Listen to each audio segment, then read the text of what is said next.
I'm sorry, but I don't want to be an emperor. That's not my business. I don't want to rule or conquer anyone. I should like to help everyone if possible. Jew, Gentile, black man, white. We all want to help one another. Human beings are like that. We want to live by each other's happiness, not by each other's misery. We don't want to hate and despise one another. In this world there's room for everyone, and the good earth is rich and can provide for everyone. The way of life can be free and beautiful, but we have lost the way. Greed has poisoned men's souls, has barricaded the world with hate, has goose-stepped us into misery and bloodshed. We have developed speed, but we have shut ourselves in. Machinery that gives abundance has left us in want. Our knowledge has made us cynical, our cleverness hard and unkind. We think too much and feel too little. More than machinery, we need humanity. More than cleverness, we need kindness and gentleness. Without these qualities, life will be violent, and all will be lost. The aeroplane and the radio have brought us closer together. The very nature of these inventions cries out for the goodness in men, cries out for universal brotherhood, for the unity of us all.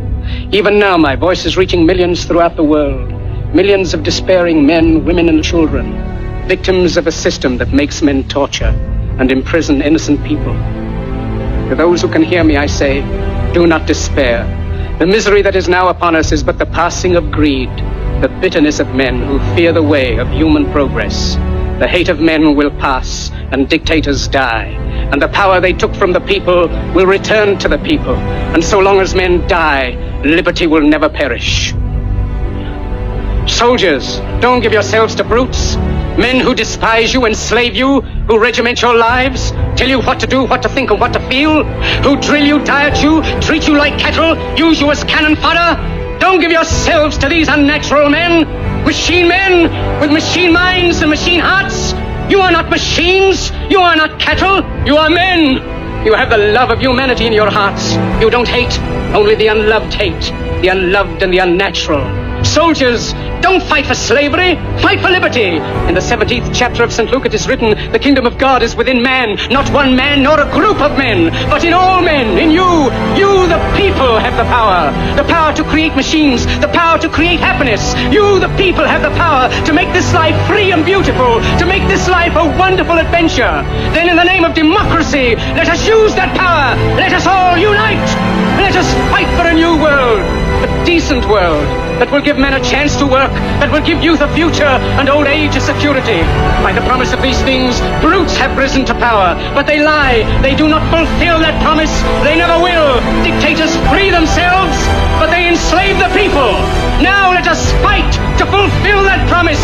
Let us fight to free the world, to do away with national barriers, to do away with greed, with hate and intolerance.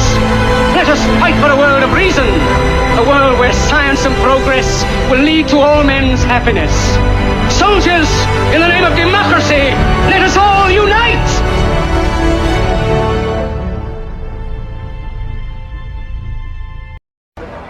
In the name of gain and profit for one's nation and village, shinobi have hated and hurt each other for many years, from the first to the third great ninja wars and the conflicts in between. All of that hatred cried out for power, thus I was born. In the past I was hatred, and power, and a Jinchuriki. I hated this world and all its people, and thought about destroying both. But then, a single shinobi from the Hidden Leaf Village stopped me. He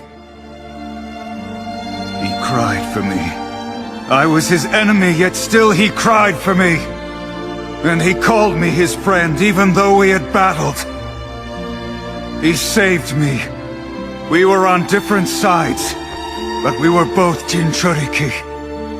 Between those who have experienced the same pain, there can be no hate! There are no enemies here now, because each one of us bears the pain of having been hurt by the Akatsuki.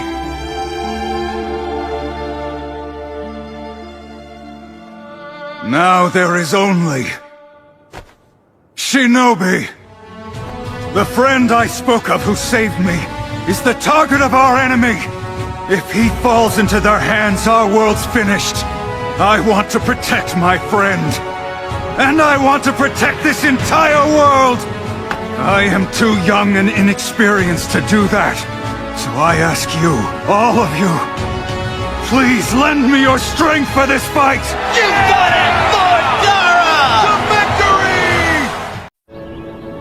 Dara! So, you're really him, aren't you? You want more proof?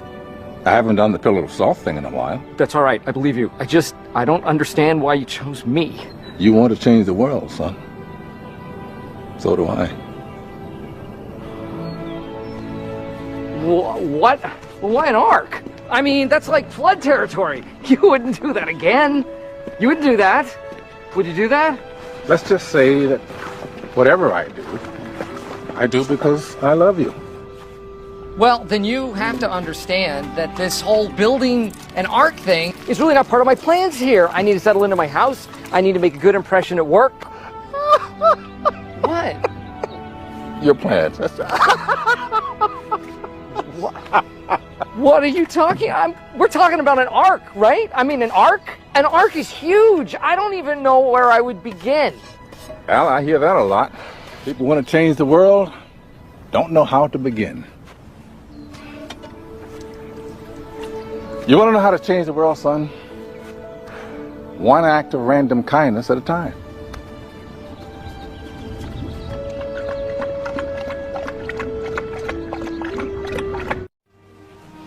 You did good, son.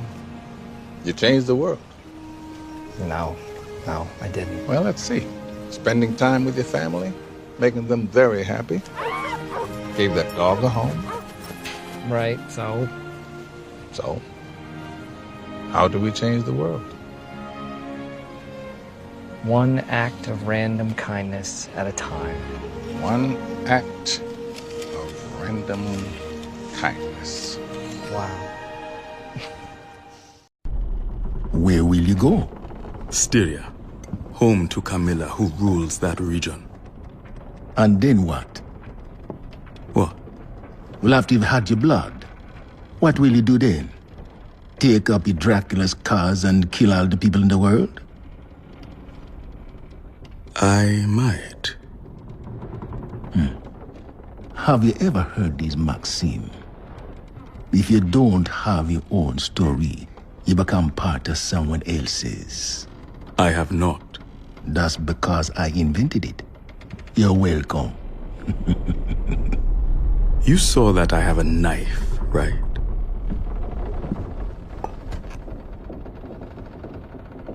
Hear me out. Why live out a dead vampire story when you have your own story to tell? Dracula's story, as you put it, is right and good.